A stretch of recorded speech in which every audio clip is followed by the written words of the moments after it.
and welcome back. I have been talking to the most amazing couple, and we were left on a cliffhanger, and we just said, we can't do that.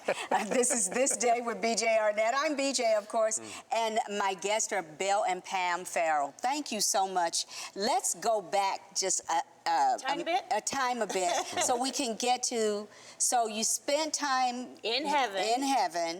Yes, and it was amazing because that's who God is. I felt like I was wrapped in his character the whole time I was there. Perfect love, perfect peace, perfect beauty. It was incredible. It was amazing. So why would I want to leave? Except for I have these 2 grandbabies going to be born, and 8 grandkids, and a whole ministry. And I even remember talking to God, saying, I've run the race, I finished the course. I've written the 61 books the 60 books that you've asked me to, but I feel like there's more on my heart. So if you send me back, I have much more that I would love to do for you, Lord. So that's when he said, okay, I've shown you the outside. I've not opened up the gates. It's time for you to go back. And instantaneously, I was in the ER, alert, awake, all my faculties. He said it's time for you to go back. Yeah. And time boom, for you to go back. You're back. Boom, I'm back. And no delay, right back. And my bells and whistles of the stuff I was plugged into must have been going off. My nurse ran right in. I'm on a ventilator, so I can't speak, and my hands are tied down. And so she's like, you probably want to know what happened. And I nodded, and she's telling me, and I looked and I saw a whiteboard because I wanted to respond to her.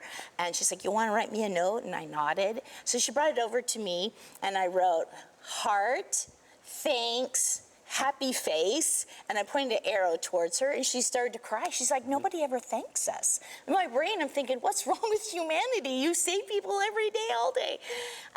And so that's what's going on in my mind. Bill has just released me. He's home praying, and he sends out prayer alerts every direction, talks to all my family. So he's a little bit late coming back. It's probably like, mid-morning at this point. Well, plus I'm wondering, one, I'm relieved they haven't called me. Yes. Because I knew if things had gone bad, I would have gotten a call. So I'm relieved I haven't got a phone call. But I don't know what I'm going back to. Because the last thing I saw was her lying motionless, hooked up to a ventilator, and I'm thinking, I don't know what's coming. Right. So I'm just praying, God prepare me. And I got everybody I could think of to get to start praying for her. And so then I walk in the room. And I'm writing a note at that point, and he sees me, and he says... And I'm like, she's back.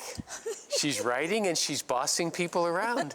She's back. And I started laughing. I have a ventilator, but I'm laughing because I'm like, he so knows me. Spot on. I'm writing and bossing people around. Oh, using that leadership skill, boom, that God gave me. Oh. I love that. And again, there's this very dramatic scene in the ICU where she's hooked up to all of these tubes. Right. And they're monitoring her very, very carefully. And then the doctor walked in, and he knew, because I asked lots of questions. So he knew Bill's going to want to know what's going on. Yes. So he walked in, and I asked him, I said, well, okay, so tell me the story. Like, fill me in, bring me up to speed. And so he was telling me what they had done overnight. And when you have diabetic ketoacidosis, your system goes acidic. And they have to work to bring it back down so your pH level is right. They basically reset your whole body, and that's why they have to put you in a coma, because it can be painful if you're awake. So he says to me, the last step in what we did is we gave her 2 liters of bicarbonate. And I went, what? Doctor, that's a lot of baking soda. And he looked at me and said, that's a lot of baking soda. That's his answer. And it reminded me that sometimes it's the simplest, smallest things that make the difference. That baking soda finished the process of bringing her system back into balance. And so often in our families and our marriages, it's the little things. It's telling each other that you love them. It's helping each other with chores that seem overwhelming. It's trying to outdo each other with kindness. Right. It's giving each other a hug when you can tell that's what the moment needs. It's playing with your grandkids out on the swing set. When you got 1,000 things in your mind that you need to be accomplishing. It's saying so often to your mate, even. Yeah, it's the little things that make the big difference. And I was reminded in that hospital room that, the little things, the baking soda of life makes a difference. And so I couldn't talk to Bill about what had happened. I can't draw it on a whiteboard. Right. I mean, it's way too majestic. Yeah, it's just no way. And so I remembered heaven. And I remember my time in Texas, that worship and the word, that's what brings wellness. And so I, on the whiteboard, asked Bill to bring my tablet and set up worship.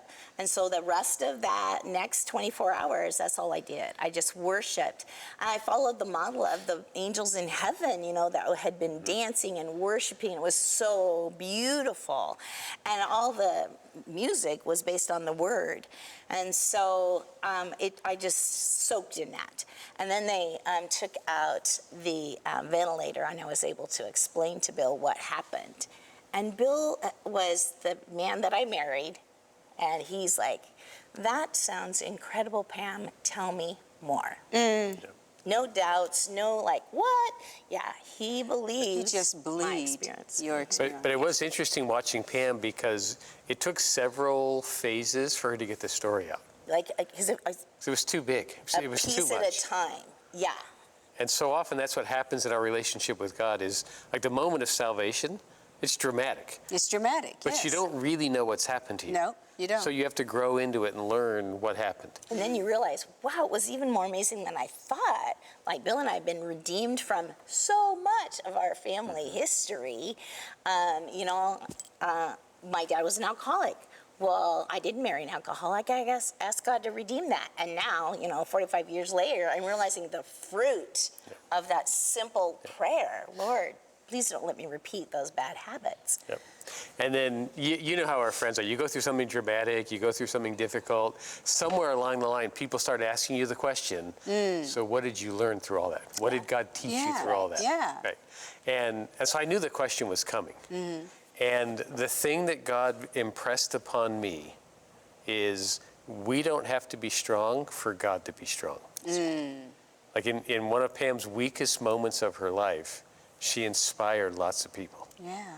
Because as she's coming out of it, it wasn't like, okay, she had this experience, they got her out of ICU, and suddenly she's back to full strength. No, I had to Like it was months. God had to rebuild me over the next year. It was months of recovery. Wow. But people were watching how Pam went through the process of recovering. People were praying for her, and they were seeing their prayers answered on her behalf. Wow. And in a state of weakness, God was being strong in other people's lives. And when I wrote Glimpse of God's Glory, I wanted it to include the process that I went through right after I got out of the hospital.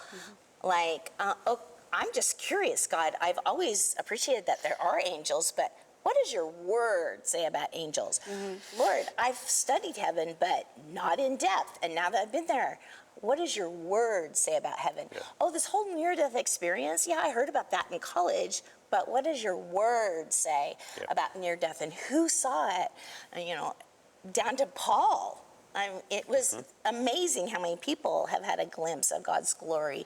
They're listed in the words, and I give people verses to look up. And I had to go through why did you leave me? And there's others that you have taken. Right. And basically God said, remember Job asked that question? And my answer was, I'm God and you're not. Right. Who are you to ask? I'm like, got it, okay. It's up to you. Yeah, it's up to you. And then your purpose, I revisited. I've been teaching women how to gain their purpose and that God-given, you know, how God designed you. But, okay, now, maybe you've given me a Hezekiah prayer, 10 more years.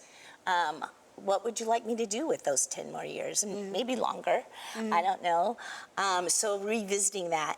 But the most important thing that I think happened is I've always tried to be a person of joy and gratitude, appreciation. Like, we came in, and I'm just so grateful that I get to meet you and talk to you. And that day when they wheeled me out of the hospital, Bill went to get the car. And so it's a beautiful day in California. It's October, well, actually by November. And the breeze is blowing. I'm like, oh, God, that breeze is so beautiful. The sun, I haven't seen the sun for a week. Oh, the birds, I hear them chirping. Look at the grass. It's still, I was like thankful for grass. Yeah. And I thought, this is how I should live every day. I should be grateful for everything. Yeah.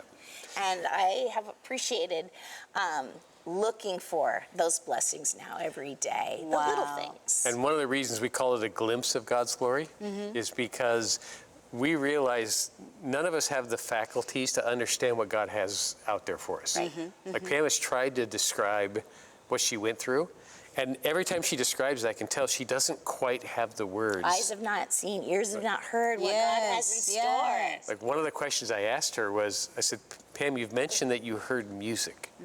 But what was it like? I'm like, it was like beauty. He's like, but what did it sound like? It sounded like God. Because it's music you can't describe. It's so amazing. And she made a comment that has just stuck in my brain ever since. She said, there were all kinds of music going on at the same time, but there was no dissonance. It's all harmony. It all harmonized went together, but it was all different kinds of music happening at the same time. And I thought, I have no idea what that sounds like. But I can tell she experienced it. I mean, how do you know, What is divine? How do you use earthly earthly words to describe something that there are no earthly words to Right. describe. The only thing I can Even compare in the it word to- it says God is indescribable. Yes. The only thing I know to compare it to is if you tell a baby in the womb what life is going to be like here on this planet, they don't comprehend any of it. Right. Now they get here. But then they get here and they experience it. We have another experience like that coming. There's a life coming, a world coming that we can't quite describe, but we know it's going to be incredible. Wow. And that's coming in our future. My goodness, I'm blown away by this testimony. The testimony itself, yes, it is amazing. But the description and the understanding that there are no words to wrap around our glorious God. I just no words. And to be in his presence and to come back to be able to try to stumble through how to say it. That's right. You know, it's like, okay, this is what I got. He's wonderful. Okay, this is what I got. He's And marvelous. he's really wonderful. He's really, really. And that is so perfect because I think one of the things that we like to say a lot, but we don't like to be a lot, God says, become like a little child for a reason. Right. Yeah. And I think we don't have to figure out his grace, his mercy. Yeah. We don't have to figure out his loving kindness. We don't have to figure that out. We have to receive it. Yes. That's right. Well With said. gratitude With and gratitude thankfulness. Well and said. thankfulness. Yeah. And- I and wanted to make my story, not just my story, but interactive memoir. And so there are activities with each one of my questions. Like, Lord, what about angels? And so I challenge people to learn more about angels and how angels might apply to their life. And so when we were coming up to Thanksgiving and Christmas and wanting to share the story with our family, I got these beautiful little angel ornaments or bookmarks, and I said, the angels are watching over you. Nana's been singing that song to you, Oh, and my Mama's been goodness. singing that For song a to you reason. all night, all day. Angels watching over me. They're there. Nana can tell you they're there. And so it's become like a very meaningful moment, even in our extended family, that God is there for us.